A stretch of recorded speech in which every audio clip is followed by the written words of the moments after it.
Book of Heaven, Volume 2, June 11th, 1899. Light in order to comprehend Luisa. My sweet Jesus continues to make himself seen, only very few times, and almost always in silence.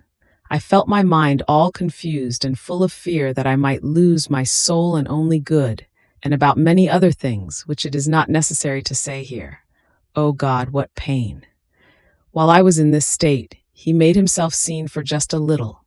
He seemed to carry a light, and from that light many other little globes of light were coming out. Jesus told me, "Remove every fear from your heart. See, I have brought you this globe of light to place it between you and me, and among those who approach you. For those who approach you with an upright heart, and to do good to you, these little globes of light that come out will penetrate into their minds, will descend into their hearts, will fill them with joy and with celestial graces, and they will comprehend with clarity that which I operate in you.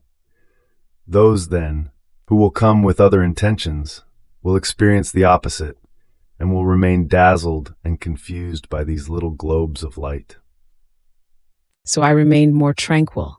May everything be for the glory of God.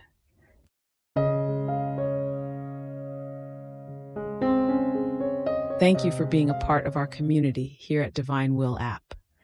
If you enjoy listening to Jesus's lessons on how to live in the divine will, please give this video a thumbs up. Your likes help us reach more souls yearning to live in the kingdom of the divine will. We'd love to hear your thoughts and reflections, so drop a comment below. Your insights not only enrich our community, but also inspire others on their spiritual journey. And don't forget to subscribe to our channel. By joining us, you're helping to spread the news of the kingdom of the divine will, so that together we can bring his kingdom to reign on earth as it is in heaven. In the divine will, always.